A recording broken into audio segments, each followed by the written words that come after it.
31 de março, aos 58 anos do golpe de 1964, a sociedade brasileira convive com uma triste herança dessa chaga na história do Brasil, que ainda persiste no autoritarismo, na xenofobia, no racismo, na violação aos direitos humanos e na marginalização de grande parte da população brasileira.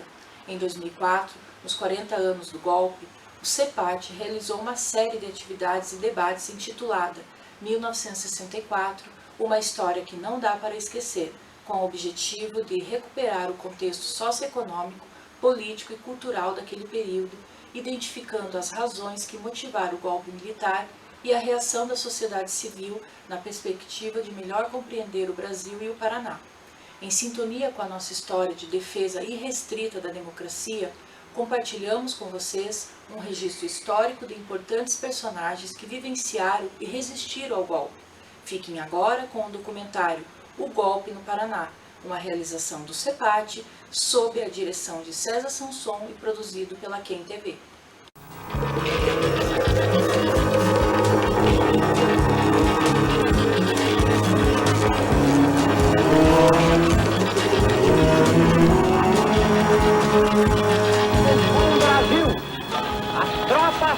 Do segundo exército, sob o comando do general Cruel, já sitiaram o estado da Guanabara.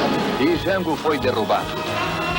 Porto Alegre, João Goulart fugiu para o Uruguai, seguido de Leonel Brizola e outros elementos do governo deposto. Assim sendo, declaro vaga a presidência da República. Quero dizer-lhes que neste momento recebo confirmação da prisão em Pernambuco do governador Miguel Arras.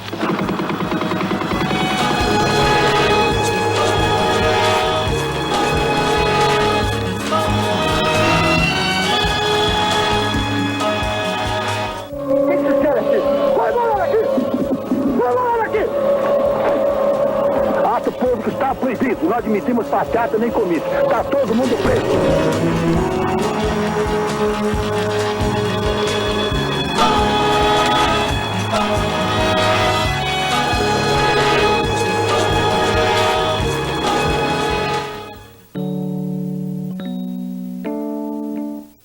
Quando eu cheguei no Paraná em 76, parecia que os ecos da ditadura aqui eram mais fortes.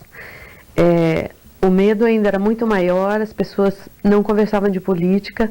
Eu assinava a Folha de São Paulo, recebia o Movimento, o jornal Opinião, que lá em São Paulo a gente já lia abertamente e discutia, e aqui os meus colegas, gente do IPARDES, diziam: você é louca, você fala coisas no telefone que ninguém fala aqui, você lê jornal que é muito perigoso.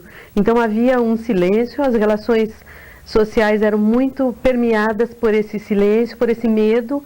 Pessoas de muito carinho que eu tenho hoje, durante muito tempo demoraram para a gente poder, de fato, conversar, de fato, poder expressar as ideias.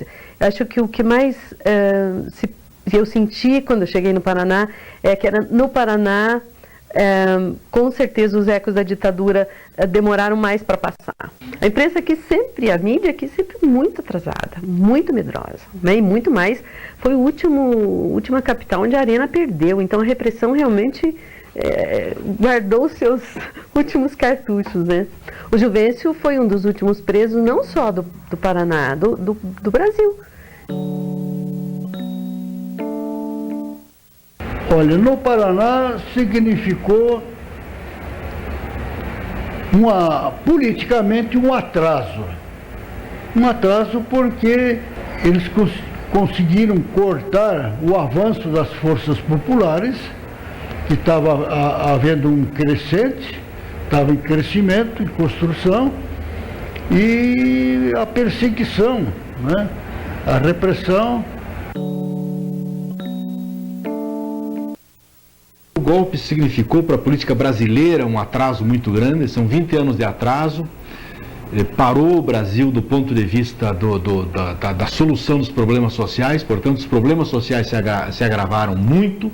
Eu acho que rompeu com uma mudança política que o Paraná vinha sofrendo, especialmente pela força política que vinha ganhando o PTB na época, com algumas lideranças expressivas, como por exemplo a Mauri Silva, que praticamente teve sua carreira política cortada e durante todo o golpe não pôde participar, durante toda a ditadura não participou da política e acabou sendo alijado da política paranaense. Faleceu recentemente e foi um dos nomes que o Paraná perdeu. Aqui no Paraná houve mudança de quadro, quer dizer, muitos que poderiam sair candidatos acabaram não sendo caçados. Vou lembrar alguns nomes: o Leão Naves Barcelos, o Léo de Almeida Neves, lideranças de esquerda que foram caçadas. Então propiciou que se fizesse umas eleições, as últimas eleições democráticas, vamos dizer, populares da época, elegesse governadores da arena em todo o Brasil, com uma única exceção permitida, que foi o governador do Rio de Janeiro. Que, para não ficar só arena, permitiram que o Rio de Janeiro elegesse um governador do MDB. Significou uma divisão de forças muito grande, porque naquela época, inclusive, o PTB tinha, assim, uma responsabilidade muito grande em relação aos destinos políticos do Estado. Havia, digamos, uma indecisão inicial, pode-se dizer, por parte do próprio governador Ney Braga, que dias antes havia recebido a visita entre nós aqui do ministro Darcy Ribeiro, que era ministro da Educação do governo João Goulart, e, portanto, o governador Ney Braga estava alinhado com o governo federal. E havia, inclusive, dúvida a respeito da posição do governador Ney Braga. É claro que ele, depois de reunir assessores e secretários naquela noite de 31 de março, definiu-se em favor do movimento para depor João Goulart. Dentre os políticos paranaenses que participaram ativamente do processo do golpe, é possível se lembrar, por exemplo, da figura do general Ney Braga, que assumiu, por exemplo, o Ministério da Educação, né?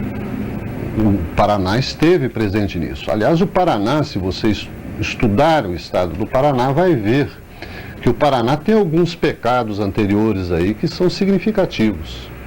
O Paraná, por exemplo, elegeu deputado federal o Plínio Salgado, que era o líder do integralismo brasileiro, o nosso nazifascismo caboclo, né?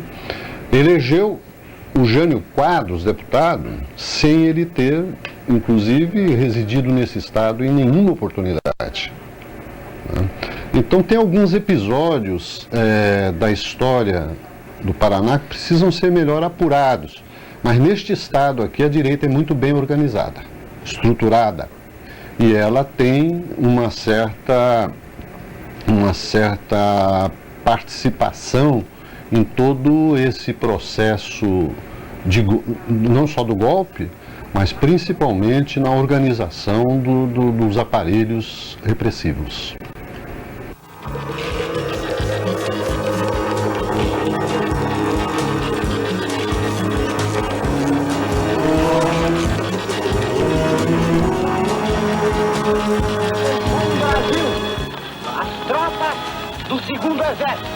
Sob o comando do general Cruel, já sitiaram o estado da Guanabara. E Jango foi derrubado. Porto Alegre, João Goulart fugiu para o Uruguai, seguido de Leonel Brizola e outros elementos do governo deposto. Assim sendo, declaro vaga a presidência da República. Quero dizer-lhes que neste momento recebo confirmação da prisão em Pernambuco do governador Miguel Arras.